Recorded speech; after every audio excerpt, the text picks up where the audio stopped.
Сайлуулах, төмөрлөгийн үйлдвэр ер нь төрийн оролцоотой үндсэн хийх ёстой нийгмийн хамгийн суур шинжтэй их болсон үйлдвэрүүд бусад үйлдвэр аж ахуйн нэгжүүдийг төрүүлдэг тэр суур үйлдвэрлэлүүд бол ерөөсөө явагдахгүй байгаа байхгүй. Өөрөөр хэлбэл олонхын их ашигт нийт нийгэмд ашигтай ийм зүйлс бол төрийн удирдлага харуул нэгдсэн ажил ерөөсөө байхгүй.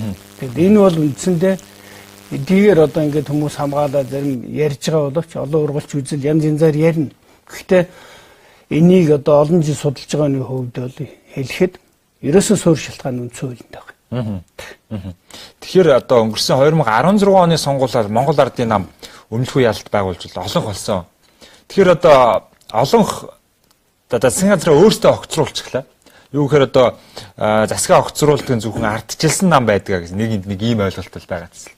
Тэгэхээр энэ олон жилийн түүхтэй туршлагатай намын гишүүд өөрсдөө засгаа огцруулчлаа. За энэ намд ардчлал байгаа нь энэ үү эсвэл энэ намд төлөвшөж чадаагүйтэй холбоотой юу? Та тайлбарлаач. За энэ бол их олон шалтгаантай. Ерөнхийдөө Монголын улс төр энэ арчил бид түрүү хөлөх гэж хэллээ шүү дээ. Худлаа яваад ирсний идэ бээр нь гарч яана гэж ингэж хэлж байна. За хэдийгээр ингээд залуучууд санаачлаад байгаа юм боловч залуучууд магадгүй ер нь зүгээр нийгмийг өөрчлөе гэсэн дөрвөн сайхан сэтгэл байж магадгүй. Тэ? Гэсэн ч ерөнхийдөө өнөөдөр бүх шатанд ерөөсөө ингээд ажилгүйчүүдийн нэгж тэр хөдөө орон нутагт шир нийгэмд боловсролын салбарт, эрүүл мэндийн салбарт бүгд л байгаа төрдөө ундууцж байна. Тэгэд энэ бүх юм чинь өнөөдөр ингэж гарч ирж байгаа нь хэдийгээр юу гэдэг Батнягт гэдэм үү дотроо зохион байгуулалтаа ямар нэг байдлаар засаг дөрөв доктортой байдаг гэж байгаа намыг хүртэл ганхуулж эхэлж байгаа байхгүй. Тэр нь энэ нам ганх чинь ихээсээ илүү энэ бол Монголын төрийн хамгийн ноён нуруу болж исэн.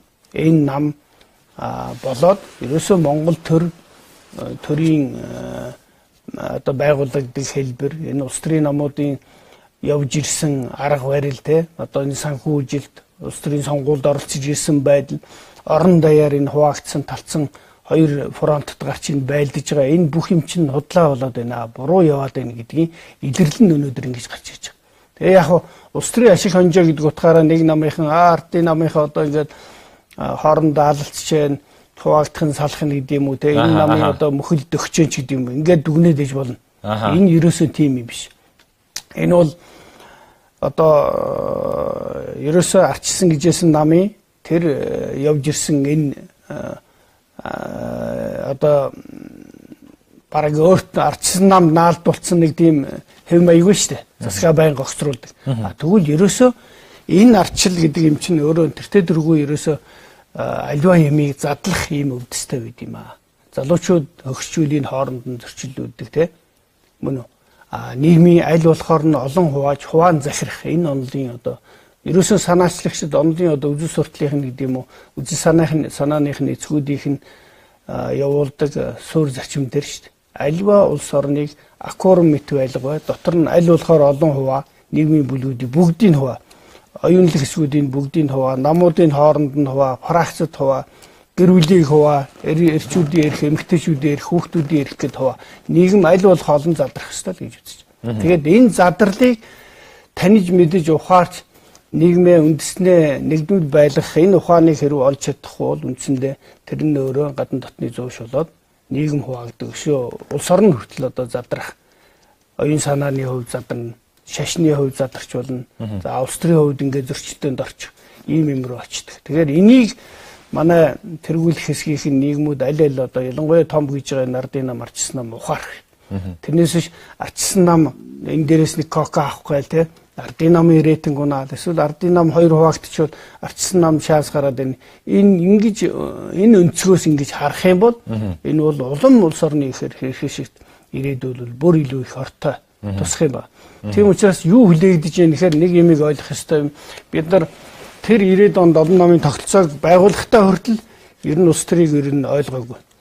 Дээрээс нь улс төрийн намууд байгуулагдахдаа за 300 жилийн настай гэж бодоход ер нь үндсэндээ бол 19-р зуунаас л нэлээд итгэж ирсэн шүү дээ улс төрийн намууд. Тэгэхэд энэ бүх нам байгуулагдсан орнууд чинь өөрөө иргэний нийгмүүд нь салбарын мэргэжлийн холбоод үйлдвэрлэлийн үйлчилгээ ингээ бүх юм жигдэрсэн орон нутаг гэхэд орон нутгийн зөвлөлүүтэй, тосгоны, хотхны зөвлөлүүтэй өөрийгөө удирдах явдаг ийм тогтцсон институт байсан. Энэ тогтцсон институтуудын нэгдэм сонирхлыг илэрхийлэх тулд намайг гарч ирсэн байхгүй. Манайд бол аль нь ч байгаагүй. Зүгээр нэг нам байсан, тэрний эсрэг нам болохын тулд энэ тэндээс одоо ямар нэр байдгийг гэж хайгаал тэгэл одоо анги бүлгэрээ те мэрэгжлэр одоо их сургуулийн багш нар нийлээд нэг социал демократыг байгуулж ирсэн бол арчсан холбооныхан гэдэг нэг нам байгуулж ирэх шиг нэг иймэрхүү бий болсон ш. Одоо тэгвэл бид нарт юу хүлээх гэж нэхэрэ ерөөсөө үндсэн хуулийн шинжилгээ цогц шинжилээд тэгээд улс төрийн намыг хүртэл дахин одоо бүртгэхтэй бүгдийг бараг тараагаад бараг яохоо ер нь тараагаад цоо шинээр улс төрийн одоо бүрдүүлэлт хийх ёстой.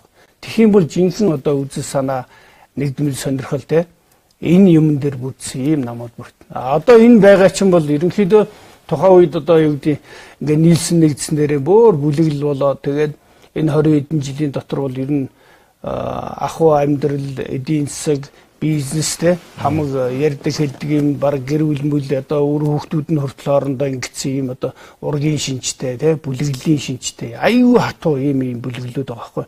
Тэгэхээр хэн нэгийг ялснараа нөгөөх нь одоо ингээд нэг сайхан тэр нам нь ингээд жигдрээ явчихна гэсэн үг. Тэр цаад бүлэглэл нь өөрөө дэндүү бие биенээсээ салж чадхааргүй тийм нэгдмэл зүйлтэй болсон. Өмч хөрөнгийн сонирхлын те тэгээд одоо хамаарлын ийм болчихсон. Ийм учраас энэ бол маш хүнд. Тэгээд хоёр нам хэдийгээр бие биенийг ингэж яриад байгаа бол одоо энэ хоёр нам чинь 20 жил бол үндсэндээ бие биенийхээ нээтгэнд ороод харилцсан энэ торондоо ингээд бүр орооцолдоод аль нэг нь бие бинийгээ цэвэрлж чадхааргүй болсон. Хариуцлагын тогтолцоо бол ярих ямар ч боломж байхгүй.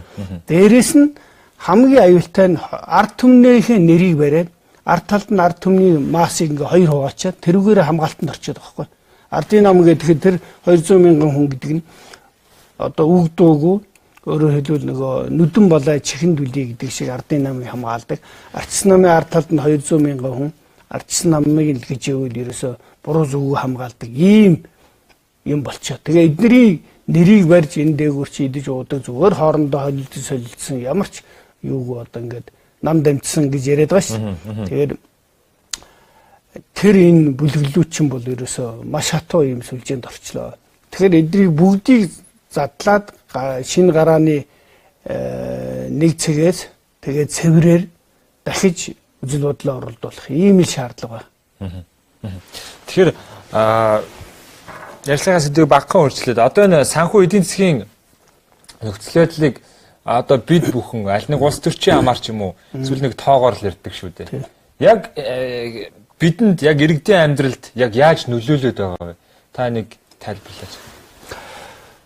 За улсын маань өөр гадаад өрөөл ер нь 20 гаруй тэрбум доллар болц тий. За ингээд түрүүчээс нь эх оны эхэн дээр бол нэг эхний хагас хэсэг 650 тэрбум сая доллар төлөх ёстой. 500 сая доллар нөгөө Чингис бондын. За 150 сая доллар хүүтэн. Энэ бол тэр димсам бонд гэдэг гэж байгаа. Тэгээд энэ байдлаар ер нь бол цаашид өрийн дарамт бол Монголд маш их хэрэг гэж. Харамсалтай нь энэ өрийг үйлчлэх өшөө тэрийг давж эдийн засгтаа хуримтлал бий болох улсаа хөгжүүлэх ийм эдийн засгийн бүтцийг Монгол бүрдүүлж чадаагүй. Яг тэр миний түрүүний хэлдэг тэр мега төслүүд өөрөөр үйлдвэрүүд дагаад маш олон ажлын байр үйлдвэрүүдийг бий болдог нэмэн өртгийн гинжин одоо ийм хэлхийг бий болгодог тийм үйлдвэрлэлүүд Монголд хөгжиж чадаагүй ийм бодлогыг эднэр явуулж чадаагүй байхгүй. Явуулах боломж ч байхгүй.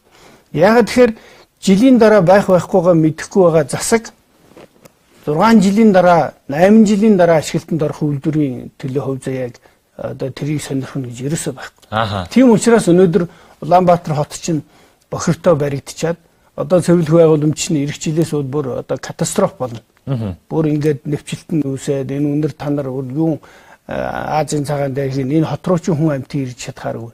Ийм болох ийм нөхцлүүд бий болоод.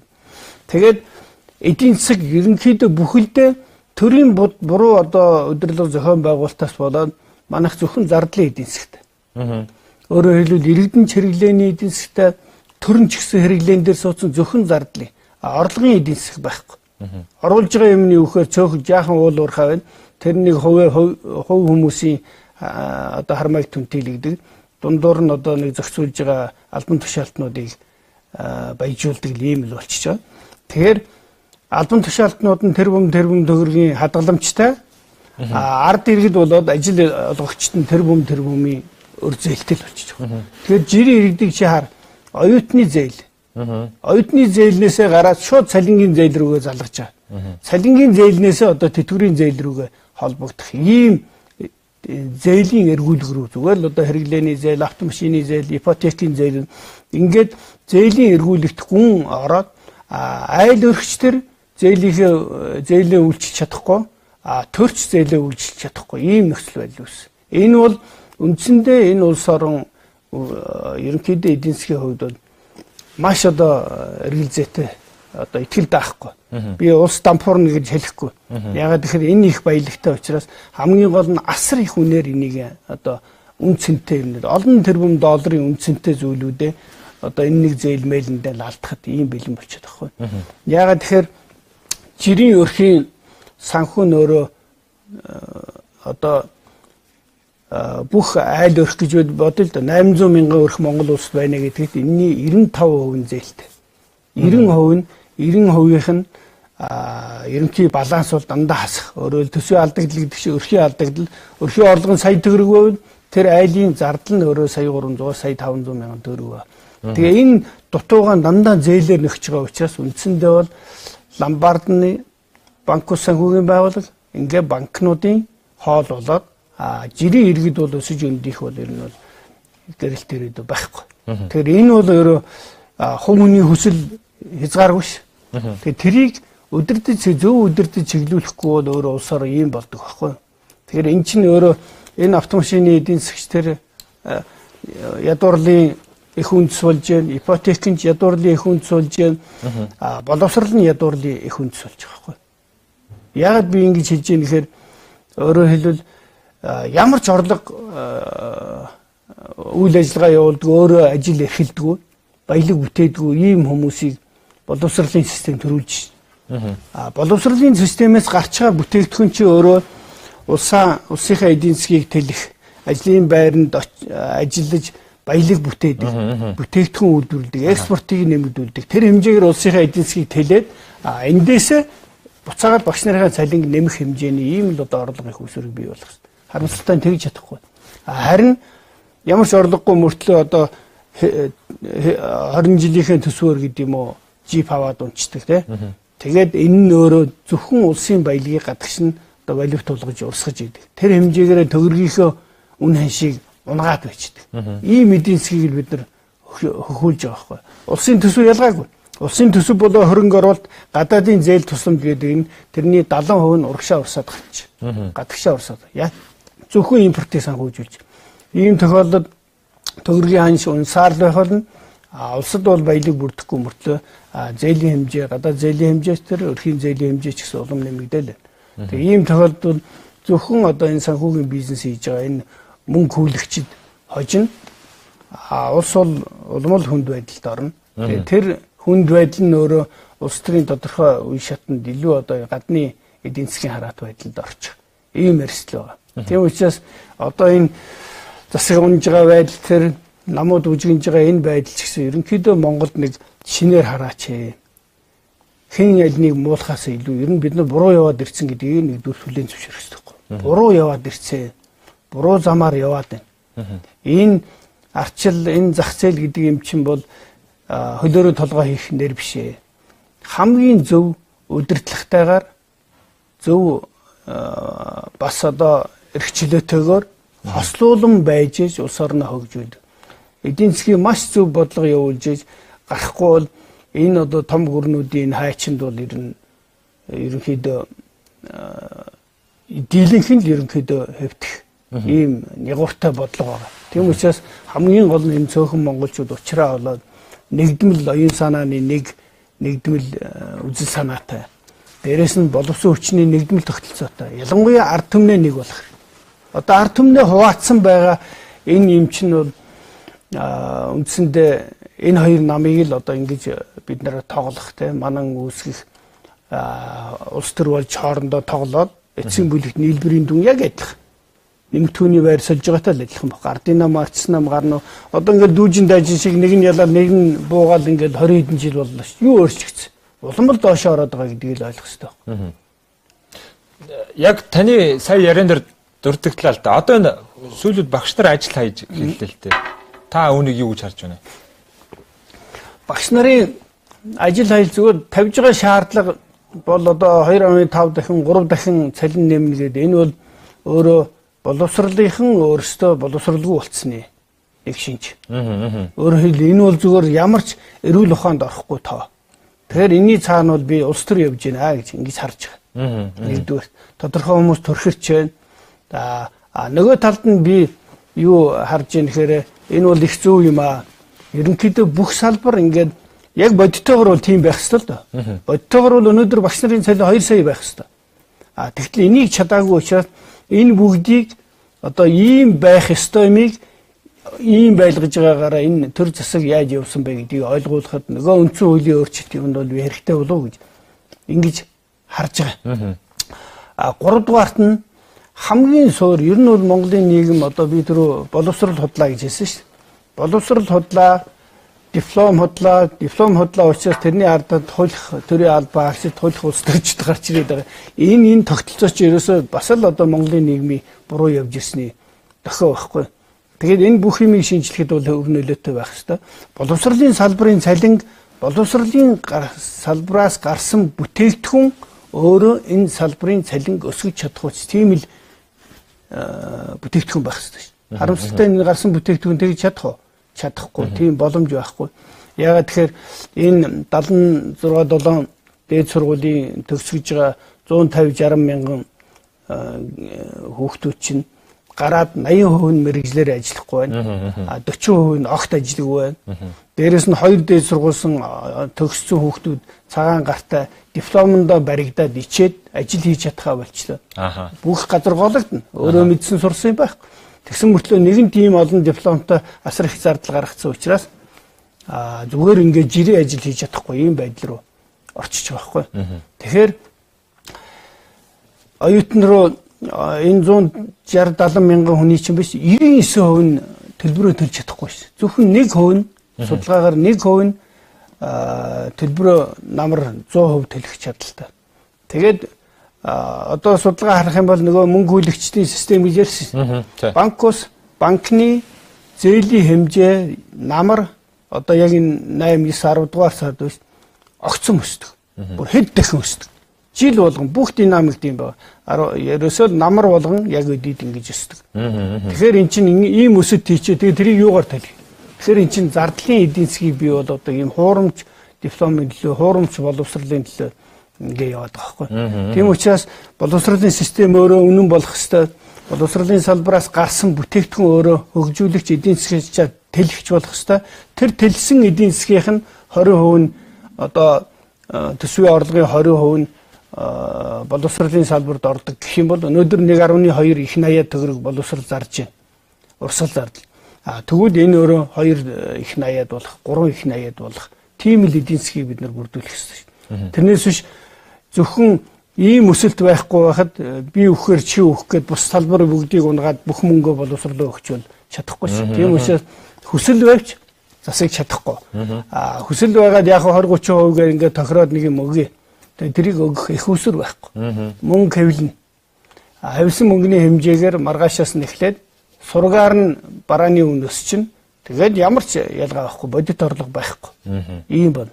Тэгэхээр энэ бүх энэ суур эдийн засгийн параметруудыг өсгөх, энэ үндэсний эдийн засгийг өсгөх энэ бодлогыг бол маш тогтвортой бодлого хэрэгжүүлсэн, тогтвортой засгаар дор хаяжныг 10 жил явуулж эргүүлнэ.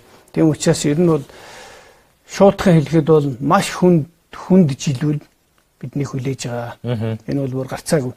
Гагцхүү энэ нэг Эрдсвэлгийнх нь үн хойд солонгосын энэ солонгосын хойгийн хямрал, Австралийн байгалийн бэрхшээл энэ манайд нэг жаахан дэм үүлэн жилөөний нар гэдэг шиг нүүрсүнд орох нэг иймэрхүү юм гаргаж байгаа. Гэхдээ нүүрсний борлуулалт, экспортын борлуулалтаа төр гартаа авч мэдмэл бодлоготой төрийн хувийн хвшлийнхэнтэйг нийлээд нэг цонхоор гарч худалдаж авч байгаа нефт, буудаа, гурил энэ юм бас нэг цонхоор авдаггүй байх юм бол авдаггүй байхад бол бид нар дандаа л ийм өндөр үнээр авна. Зардлын ард түмэн төлнө.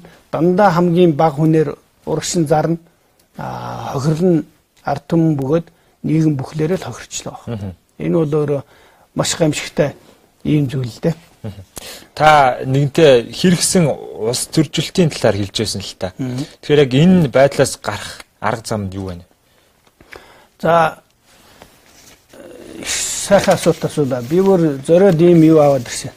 Одоо энэ намгүй сум дүүр хөдөлгөөн гэдэг ийм хөдөлгөөн орон даяар өрнөд байгаа. За би энэ хөдөлгөөнийг бол санаачлагчийн нэг. Тэгээ би энийг хэдийгээр өөрөө улс төрийн намын дарагч гэсэн энэ бол үнэхээр түүхэн чухал юм байна. Ядахтаа ард түмэн нэгдвэл байж ич төр ард түмэн гэж ярьдаг шүү дээ. Тэгвэл одоо ард түмэн нэгдвэл биш хуваагдчихаар чинь ардын намын ард түмэн, ардчилсан намын ард түмэн болчиход шүү. Энийг хувааж ядахтаа нэгдмэл ард түмэн болох юм бол ард түмэн нийлээд төр засгаа яахыг хянах ёстой. Төр засгаа шахах ёстой, ажилуулах ёстой. Одоо бол тийм боломж байхгүй байна. Тэгээ энэ бол энэ хэрэгсэн улс төржилт халаас илгээ орон нутгийг хуваадаг ард түмнийг ахуй амьдралаас нь салгаж хийргсэн энэ зүгээр нэг улс төр эрүүлийн амьдрал руу авчирчаад байна шүү дээ. Манайхан хэтэрхий ухамсар анхдагч юм шиг ингэж амьдарч байна. Тэгвэл ахуй байдгийг бодохгүй бол амьдралаасаа дэндүү холдоод байна. Хөдөөгийн улс төр юу юм чи боддоо. Хөдөөгийнх бол одоо ингээ хадлан тариага авах хэрэгтэй байна уу? Байхгүй 102 жил бүтэн улс төржүүлээд энэ бэлдэж байгаа юмтай ерөөсөө алга. Сургууль цэцэг эмнэлгийн халаалттай дулаантай байх хэрэгтэй. Тэгэл одоо гэмт хэрэг зөрчилгөө өвлийнхээ бэлтгэл сайн бэлдээд мал ахуй үйлдвэрлэлээ уг нь бол ахуй явах хэрэгтэй. Хамгийн чухал нь энэ бид нар чинь мал ахуйтан ард түмэн шүү дээ. Тэгэхээр энэ мал ахуйгаа дээрээ суурьсан үйлдвэрлэлүүдээ энэ цагаан эдэний хөнгөн хүнсний үйлдвэрүүд энэ юмнуудаа хөгжүүлж өгсөн. Тэрийг анхаарч байгаа юмтай байхгүй болтол нь улс төрж ирсэн байна. Тэгэхээр энэ хөдөлгөөн бол онцгой их чухал ард түмний нэгдвэл болох энэ халаас илгээ нам бусчуудыг хэлэмгдүүлдэг. Эсвэл одоо ялагдсан намныхыгаа хэлэмгдүүлдэг. Хоорондоо биеиндээ ингээд дайсанлалж хамаг монголчуудын цуглуулсан баялагийг 3 дахь 4 дэх жилд нь өрн таран хийдэг. Энэ юмыг болиулахад бол онцгой чухал юм гэж харж байна. Одоо баян зүрх дүүрэг бас ялгаагүй шин. Дүүрэг мөн адих. Дүүргийн улс төрийн оюун санааны одоо үзэл зөрчилтэй ямар юм бэ? Юу ч байхгүй. Ямар ялгаа вэ? Дүүрэг чи яах ёстойгоор гэмт хэрэг зөрчилгүй сургууль цэцэрлэг эмнэлэг ажиллаж явах ёстой, төрийн байгууллагад үйлчлэгээ үзүүлэх ёстой. Мөн үү? За тэгээд хэрэг зөрчилгүй байх ёстой. Хог хаягдлагүй байх ёстой. Гэрэл цахилгаан нь ажиллаж явах ёстой. Гэтэл одоо яаж их манай намын бүлэг, танай намын бүлэг гэл ингээд зөрчлөл байж. Нийслэлийн иргэдийн хорол бас адилхан. Иргэдийн хорол манай бүлэг, танай бүлэг гэх тэнд улс төр ямар ч хамаахгүй. Зүгээр налахынхаа замыг тавьж чадчихдаг. Тэр нисгэрүүгээ 30 км зам тавьчихдаг. Энэ нэг цэвэрлэх байгууламжаа аятайхан барьчдаг. Мөн үү? Энэ нэг хашаа хороо гэр хорооллынхаа тогтчлд энэ дэд үтсээ аятайхан барьчдаг. Ийм төргүү ээжиж хийрхсэн улс төр яриад 40 жил боллоо шүү. Тэгээ энэ балайрал руугаа улан гүнзгий ингээ яваад байгаа учраас энэ бол эмзэглэхээс өөр аргагүй. Тэгэхээр энийг харин одоо энэ өөрчилж болох энэ хөдөлгөөний одоо энэ зорилго энэ намгүй сум дүүрэг хөдөлгөөн ард бүгдээрээ нэгдэж энэ утга учирыг олох хэрэгтэй. Намгүй сум дүүрэг хөдөлгөөн гэсэн Facebook дээр групп, пэйж гээд тавигдсан байгаа. Тэрүүгээр ороод бодлого зорилтын үзээд тэгээ одоо бүгд өөрсдөө оролцоод ард түмэн нэгдээд энэний төлөө те ер нь намгүйгээр суманда найрсгаар амьдарч явах энэ орчныг бүрдүүлэх хэрэгтэй байна. Тэгэхгүй бол энэ хэрэгсэн улс төрд юу болсон гэхээр өнөөдөр сум бүр 3 колонк 30 дэлгүүрт. 30 жилийн дотор. Одоо 40 жилийн дараа 4 колонк 40 дэлгүүртэй л болно. Өөр тэнд ямар ч тэр 4 колонкоос ямар ч хөрөмтөл бий болохгүй. 40 дэлгүүрээс ямар ч хөрөмтөл бий болохгүй. Зүгээр л ирэнээс авчирсан бараа энэ тентгийн юмыг цуглуулаад бие бинийгээ шулдаг. Тэгээд тэрнээсээ болоод одоо хоорондоо зөрчилдөг нэг ийм л юм байна. Гэтэл хийж болох бизнес хэдэн зуун мянгаараа байна.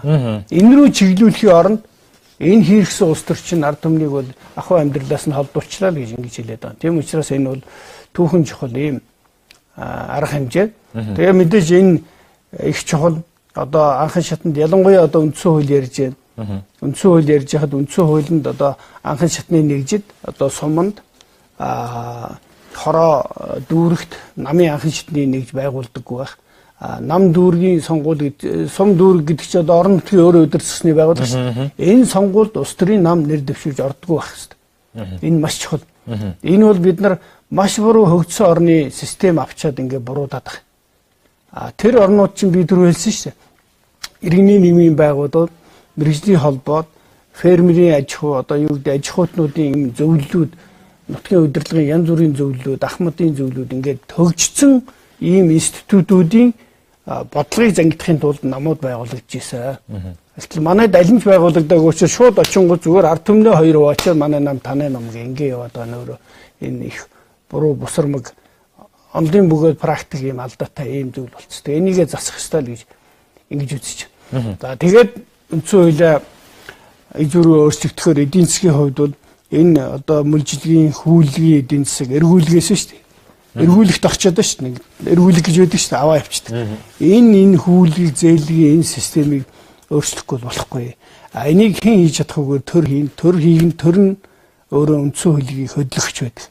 Тэгэхээр манай төрийн байгууламжийн энэ төөс сухтдаг энэ бүтцийг өөрчилж нэгдэж ажилдаг ийм бүтц рүү шилжих шаардлага байна. За энэ чиглэл рүү бол бас яригадад явж байгаа. Одоо төслүүдэд ч орцсон байгаа. За ард иргэдээс ч бас сайхан санаанууд гарч байгаа. Үндсэн хуулийн өөрчлөлтийг хамгийн их ярьдаг хүмүүсийн нэг бол та. Тэгэхээр одоо энэ талаар таны бодлыг сонсомоор л дээ. Юу гэхээр өөрчлөлт хийх зайлшгүй шаардлагыг та тодруулж өгөөч. Үндсэн хууль гэдэг бол нийгмийн гэрээний тунхаг, нийгмийн бүх гишүүд иргэд ингээ нийлээд хамтарч амьдрах ийм одоо тунхаг. Энийг бол юу гэдгийг манайх юу гэж ойлгочихсон гэхээр хүний эрхийн богоод зөвхөн төрөө байгуулах тэгээд төрийг одоо харилцан хяналттай байлгах нэг ийм л бичиг баримт мэтээр ойлгосон байна. Тэгвэл үндсэн хууль гэдэг бол өөрөө хөгжлийн баримт бичиг. Үндсэн хуулиас хамаарат төр бол ерөнхийдөө энгийнээр хэлэх юм бол хөгжүүлэгч төр, нураагч төр гэж ингэж хоёр хуваагдаж байна. Developmental state, predatory state гэдэг ингээд бүр тийм нэршилтэй. Хөгжүүлэгч төрийн ондог бол одоо энэ нөгөө Зүү Азийн барууд те за одоо Япон, Скандинавын орнууд ингээ улс орноо хөгжүүлж байгаа. Энэ бол үндсэн хуулийн зөв хөгжлийн бичиг баримт байсан учраас болж чадсан учраас хөгжүүлж чадчих. Тэгж чадаагүй улсууд нь бол одоо яг манай өнөөдрөх шиг ингээд алга дарам цаасаар ингээд газар нутгаа зараад ашигт малтмалууд нь олон тэрбум долларын үнэтэй лицензүүд гадныхны гарт орчлоо, хяналтанд орчлоо. Харахад Монгол компани боловч компаниудын бүгдийг худалдаад авцсан. Энэ хоорондын зөрчилтийн дунд чинь гадных нь л аваад байна. Тэгээ улс орн нь өөрөө хөгждөг. Тэгэхээр өнөөдөр энэ гарч байгаа энэ эдийн засгийн байдлууд, энэ гадуур ажил олгогчид, бизнес эрхлэгчид үндсэндээ битүү өрийн сүлжээ. Бүгд үгээ хэлсэн. Тэгээд энийг авчих одоо хүн амтан хужаа байна уу, солонгос байна уу гэл ингээл бүгд л гуйсан улсууд байна. Би бол бас ерөнхийдөө бизнесийн салбараас гарсан хүн учраас бизнесийн маш олон найз нөхөдтэй. Ерөнхийдөө бүгд өрийн сүлжээнд байна. Тэгээд унах тусам тэр чинь өнгөтэй өдөөгийн шилээд гадныхаа худалдаад авчиж байгаа байхгүй. Тэгээ буцаад эдийн засгийн сэргээд ямар нэгэн ажил одоо төсөл хийн тэгэхэд л дандаа л гадны компаниуд болчихдог. Өнөөдөр Монголд Чингис Бондоор зам барьсан гэж байна. Олон мянган километр зам барихад тэний 70% нь хятадын компаниуд л барьж байгаа шүү дээ. Одоо томоохон бүтээн байгуул сахилгаан станц барихад Монгол барьж чадах компани байхгүй. Ганц барьсан МСС энийг одоо ингээд тал талаас нь татаад унах нь тэгэхээр түүх байхгүй, туршлага байхгүй юм чи хэн барих вэ гэхээр хятад л барих байхгүй, үнээр өрсөлдөө. Эсвэл солонгосууд барина. Тэгэд ийм байдлаар баялаг бүтээгчд байхгүй, үйлдвэрлэл байхгүй, бодит үйлдвэрлэлийн салбарууд унтсан, бод чаддаг байсан хуучин хүнсэд аж ахуйн салбараа хүртэл хэвтүүлчихэд байна шүү. Тэгээ энэ талаар яаж зорилоод яаж гуугаад ойлгох чадах тийм чадвар ойлгосон ч хэрэгжүүлэх ийм механизм байхгүй. Тэр нь үндсэн хуулинд байгаа таахгүй. Үндсэн хуулинд энэ улс төрчдөг одоо энэ шин засаг байгуулагдсан шүү дээ. Магадгүй нэг 14 хоногийн дотор байгуулагдчих байна. би энэ засаг гараад дахиад жил болно гэхэд итгэхгүй байна. Яг тэр шиг болсон сайд болгон тийм юутай байгаа. Ягаад тэгэхээр одоо засаг байгуулахад нэг 10 хэдэн сайд гарна. Тэгвэл үлдсэн одоо цаа чин бас дахиад нэг 30 40 хүн үлдэж байгаа шүү дээ. Тэр 40 хүний сайд болох шанс 50% нэмэгдсэн байхгүй юу? Бүр ачс намыг хасах юм бол 30 сайд биш. Дахиад засаг унах юм бол тэд нар сайд болох шанс нь маш өндөр. Тэгэл эн чинь өөрөө зүгээр л их хурлын гишүүнийг сайдуулах, сэрлийг хөдлөгдөг, дурын сонирхлыг татдаг ийм юмнууд чинь үндсэн хөлбөмбөл байж байгаа шин. Тэгээд одоо айгүй бол одоо шинэ засаг нь гараад за бүтцийн өөрчлөлт гэж балаатах байл гэж санаа зовж байна. Бүтцийн өөрчлөлтгээл ингээл яам тамгын гадар өөрчлөх юм. Дахиад суралцсаар хагаад бүтэн жил суралцсан тэн дотор юу ч болохгүй тэгээд 19 оноос эхлээд сонгуулийнхаа марафонд орно шүү дээ 20 оныхоо. Тэгэхээр яаж явах юм бэ? Ямар ч ирээдүй байх. Тийм учраас чухамдаа энэ суур бичвэрээр үндсэн хуулиа өөрчлөөд төрөө тэр нөгөө хөгжүүлэгч төр гэж шүү дээ. Хөгжүүлэгч төрийг бий болгох, улсаа хөгжил дэвшлийг авчирдаг ийм бичиг баримтыг хийх юм шаардлага байгаамаа. Тэгэх юм бол бас Монголын нэг шинээр энэ ойлгосон мэдсэн 20 хэдэн жилд мэдсэн дээрээ үндэслээд шинэ үндсэн хууль хийх хэрэгтэй. Энэ үндсэн хуулийг хамгаалагчд бол дийлэнх нь юу гэдэг гэж хамгийн хүчтэй хамгаалж байгаа нь гадны цоож хийцэн байгаа энэ кодтой. Өөрөөр хэлбэл социалист нийгэмгээ бид нар зөвлөлт холбоот усыг дагаа байж хаад бид нар үндсэн хууль тавиасан шүү дээ. Тэр үндсэн хуулийг өөрчлөнө гэсэн бол социал системийн юу болох вэ? Яг тэрэн шиг одоогийн үндсэн хуулийг хамгаалдаг ийм барууны маш хүчтэй институтууд байна. Хоёрдугаарт нь энийг өөрсдийгөө хүүхдгээд ойлгочихсон анхны одоо депутатууд. Тэгээ би тэр улсуудад 50-32 асуулт тавьж байгаа. Тэрийгээ би одоо олон нийтийн мэдээллийн хэрэгслэр мэд. Та тэр үед энийг мэдчихсэн үү? Та тэр үед одоо тэр засаг ингээд 15 6 засаг ингээд хэдхэн жилийн дотор ингээд өөрчлөгдөх юм гэж мэдчихсэн үү? Та энэ нийгмийн эдийн засгийн салбар ийм болно гэж мэдчихсэн үү? Тэ? Гадаад дөр одоо юу гэдгийг 20-30 тэрбум болчихно гэж ингэж мэдчихсэн үү гэдэг тухайлбал ингээд асууна. Тэгээ тэр болгонд хариулах гээд үзэг. Чадахгүй л байгаа. Би зүгээр ганц хоёр хүнтэй ярьж үзсэн чадахгүй. Тэгэхээр юу хэлж ийм нэхэрэ үндсэн хуулийг тэр үед тогтоосон улсууд чинь өнөөдрийн энэ капиталист нийгмийн бидний явж байгаа нийгэм капиталист нийгэм. Энэ нийгмийн энэ гарч ирэх энэ шинэ тутам гарах үүсэх харилцаануудыг мэдэхгүй байсан байна. Мэдэх боломжгүй байсан байна. Тэр улсуудын буруу биш байхгүй. Мэддэг Монгол хүн нэгч байгаагүй. За гадаад харилцааны яам гадагш сотгосоо явдаг урлаг соёлынх нь нэг за тэнд нэг тиймэрхүү байдаг гоё ганган байшинтай сайхан машинтай энэ төрийгээд их мөнгөтэй улсууд энэ төр гэж барагцааж ирсэн баг. Дотоод мөн чанарыг мэддэггүй байсан. Тэд нар үзэх боломж байгаагүй үздэгчгүй байсан баг. Тэгэхээр энд чинь мэдэхгүй юм олон харилцаа болоод тэгээд тэрэнд нь бид нар үнэндээ бол хөл алдаад живчиж байна. Тэгээд эн чинь хүн арданд тэр нийгмээр ерөнхийдөө бол маш эвгүй байдалд ороод одоо энэ багш нарын илэрхийлээд байгаа цалин мөнгө гэдэг чинь үнэн шүү дээ. Бүгд ипотекийн болоод автомашины зээлтэй. Яаж амьдрах вэ гэд би өөрөө бас богино хугацаанд багшилж байсан. Би багш нарынхаа амьдралыг мэднэ. Одоо ч би өөрөө бас нэг хувийн сургуулийн өдөр зөвлөлд байдгийг. Тэгэхээр багш нарын амьдрал маш хүнд байгаа байхгүй.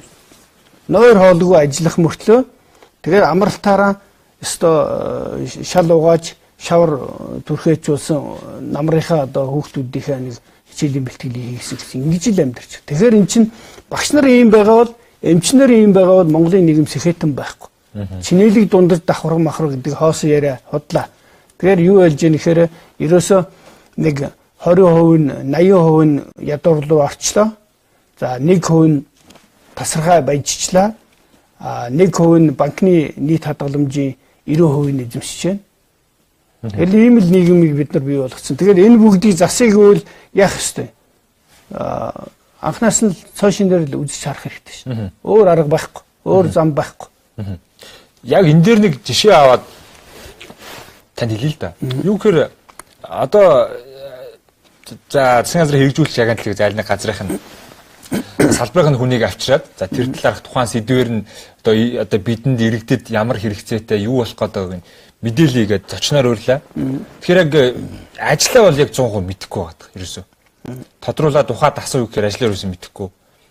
Нэг ийм яг таны түрүүний хэлдэг одоо чанаргүй боловсон хүчин, чанаргүй боловсрал гэдэг.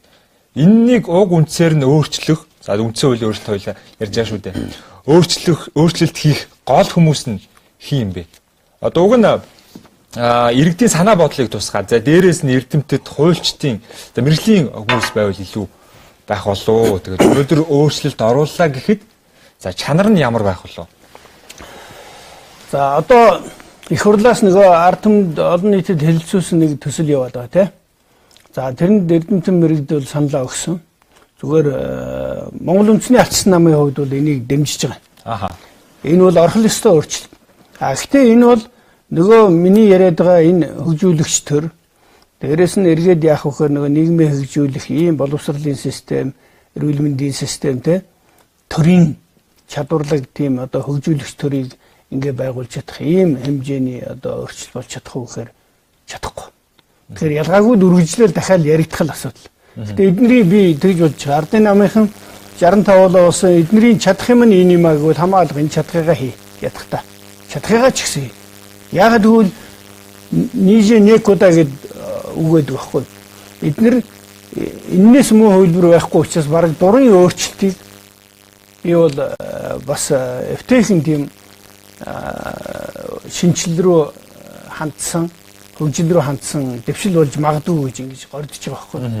Иж өөрөө өөрчлөлт гэвэл чадахгүй. Яг ийм өөрчлөлтийн төслийг бол бид нар чинь Монгол үндэсний ардчилсан нам 2006 онд ерөөсөө байгуулагдахдаа анх ярьж хэлсэн шүү дээ. Монгол төрийн шинээр урлан бүтээхийн тулд Монгол үндэсний ардчилсан нам байгуулж яана гэж бид нар тунхагсан. 5 дугаар үндсэн хууль гэдэг. Одоогийн байгаа чи манай 4 дугаар үндсэн хууль байхгүй. 5 дугаар үндсэн хуулийн төсөлгөө бид нар гаргаж олон нийтэд хэлэлцүүлж ярьж ирсэн. Харамсалтай нь ойлгодог юм. Одоо харин 10 жилийн дараа бүгд үндсэн хуулийнхаа талаар ярьж байна. Гэхдээ ард түмэн ойлгоогүй болохоос их хурлын гишүүд энэ төрийн одоо бодлого боловсруулж байгаа хүмүүсүүд ойлгохын дээлээр ойлгож байгаа шүү дээ. Харамсалтай нь тэнд тийм чин хүсэл байхгүй. Дээрээс нь дэндүү өөрсдийнхөө хувийн ашиг бодож байгаа учраас чадахгүй. Тэрнээс чи санаж байгаа бол 2006-7 онд гээд эвсэл байгуулсан. Эвсэл байгуулахдаа яасан гэхээр Баяр Элбэгдэрж энэ чинь гар бариад үндсэн хуулийг өөрчлөхийн төлөө улс орны хөгжүүлдэг ийм хуультай болохын төлөө ажил хийсэн. Тийм байдлаар 2-3 удаа эвсэл байгуулсан. Бүр тэр 2000-ад оны 2062-ын эвсэл байгуулагддаг. Тэр эвсэл чинь тэр анхны одоо бас санаачлагын нэг хэлбэр байсан байхгүй. Бид нар талцаж биш нийлж ажиллая гэж. Би бол манан гээд одоо нам дамжсан ингээ хүмүүсийн харилцааг би буруу гэж ерөөс үзэхгүй байгаа. Монголчууд улмал нэгдвэл бас нэгдэж нийлэх бүх суугийн ашиг хэрэгтэй. Харин энэ нь өөрөө хуйлдж идэх, луур хийхэд нийлж хуйлддаг ийм байвал энийг одоо юу гэж нэрлэдэг юм манан гэдэг юм уу яа. Тэрнээс биш эн чинь бид нар чинь өөр ард түмэн биш өөр дайсан манай тал гэж ингэж хуваагдаж болохгүй шин. Улмал нэгдэх хэрэгтэй байхгүй. Тэгэхээр хэдийгээр эрдэмтэд ингэж яриад байгаа боловч нийгмийн дийлэнх хэсэг бол итгэхгүй байна. Ер нь бол манай нагаан бууга нэг итгэл зүйн ухаан гэдэг байдаг. Монголчууд бол итгэл сэтгэлээ одоо гээцсэн. Итгэл төрдөө итгэдэг нөгөө төрийн минь сүлдгээ төрдөө итгэдэг итгэлийг бол энэ улс орныг 20 жил авч явсан энэ улсууд бол үндсэндээ шавартай утгаа ажиллаа л да. Тэгэхээр эргүүлж энэ төрийн итгэлийг авчрах. Эргүүлж энэ одоо эдийн засаг банк санхүүгийн системийг эргүүлж итгэлийг авчрах. Маш хэцүү шүү дээ. Одоо хөрөнгийн зах зээл гэж бид нар 20 жил ярьлаа шүү. Хөрөнгийн биржийг тэр 2000-ад оны босгон дээр шавартай утгаа хийсэн учраас одоо яаж босгох гээд ард түмэн итгэхгүй байгаа байхгүй. Ийм л юм болно. Тэгэхээр зүгээр ардын нам өөрчлөж чадхыгаа өөрчлөг. Гэхдээ энэ бол одоо юу гэдэг ингэж өөрчилчөөд зогсчихно гэж байхгүй. Дараагийн өөрчлөлтүүд рүү ерөнхийдөө явахаас өөр аргагүй. Харин уг нь бол ардын намд ухаарл хайрладаг бол энийг өмнөхөр одоо ийм дүгнэлт хийгээд одоо их хурлын ч юм уу тэгэх юм бол яхахгүй л одоо өргөн төлөөлөл оруулаад тэгээ үндсэн хуулиа шинээр батлаад цоо шинээр улс төрийн намуудын тухай хуулиа батлаад сонгуулийн тухай хуулиудаа цоо шинээр батлаад Тэгээд энэ тогтвортой, залгамж чанартай төр ажиллах ийм эрх зүйн орчныг бий болгоод тэрэнд нь төрийн албан өөрөө чадварлаг байх. Энэ суурийг бат сайн хийж чадахгүй бол өөрөө чинь төрөний асуудаг яг тийм л байхгүй. Тэгээ хэн нэгний захиалгаар юм уу хаа нэгтээс нэг диплом болоод авчихсан. Тэгээ хэн нэгэн хаан дагаж гүйж байгаа юм уу гүйж байгаа төрийн албанд ирээд орчихсон. Тэр чинь тэр хүн сурах чинь амьдрал хэрэгтэй байхгүй. Хүмүүс бүх амьдралаараа сурч байна. Тийм учраас Япон, Германд би 10 жил болоод ийм одоо ахлах мэрэгжилтэн болно. 15 жил болоод ингэж хэлцийн дарга болно. 20 жил болоод би ингээ газрын дарга болно. 25 жил болоход би дэд цай төрийн нарийн энэ дээр очино гэдгийг мэдэж залуучууд зүтгэж байгаа шүү дээ. Өнөөдөр монголчууд тэг зүтгэх арга байна уу? Залуучууд энэ нөгөө хөдөлгөөн биш намгүй сум дүүрэг гэдэг хөдөлгөөнийг дэмжиж байгаа нэг шалтгаан тийм байл шүү дээ. Бид нар яах юм бэ ах нараа, эгч нараа? Бид нар намгүйгээр хинч биш, хүн биш. Хүний эрх, намын гишүүний эрх хоёр өөр болчиход байна. Би аль нэг нам руу наалтахгүй болохгүй. Гэтэл харамсалтай нь буруу сонголт гэдэг юм уу хийчүүл тэр чинь ялагдсан намын хүн болчих гээд байна ш.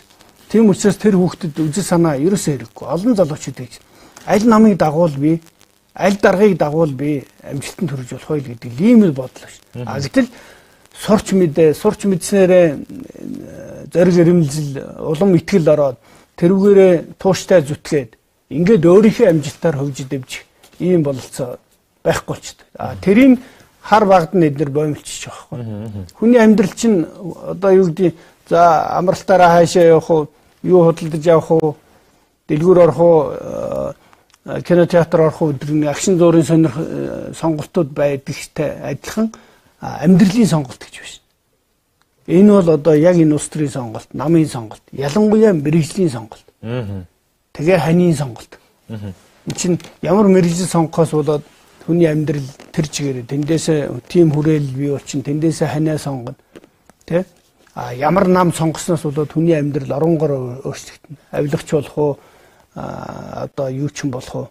Эсвэл одоо яг төрийн сайхан зөв бодлоготой намын зөв боловсон хүчин болоод хөгжиж дэвжээ явах уу. Шашин мөн адилхан. Мэдэхгүй зааг дээр янз бүрийн юм сонгочоод гэтэл одоо яаж юм хэрэг 10 дугаар ангийн хүүхдүүдийг аваачаал батлах тараагаад мөнгө өгөөл 5,000 төгрөг өгөөл батлагтай тараагаад тэгээ тэрийгээрээ манай нам олон гээд эргээд нөгөөдүүлээ барьцаалаад эргээд барьцаалагдаад нэг ийм л улс төр яваад байгаа учраас энэ бүгдийг өөрчлөх шаардлагатай л гэж ингэж үзээд байна. Баярлалаа. Бидний ярилцлагын цаг өндөрлөж байна. Урилгыг хүлээн авч хүрэлцээрсэн танд маш их баярлалаа. Танд ажлын өндөр амжилт хүсье. За баярлалаа. Ингээд үзэгчтэй Спринг NSG-ийн зочноор Монгол үндэсний ардчилсан намын дарга цогтгөл оролцлоо. Анхаарлаа хандуулсан та бүхэнд баярлалаа. Завсарлагын дараа хөтөлбөр үргэлжлэх болно.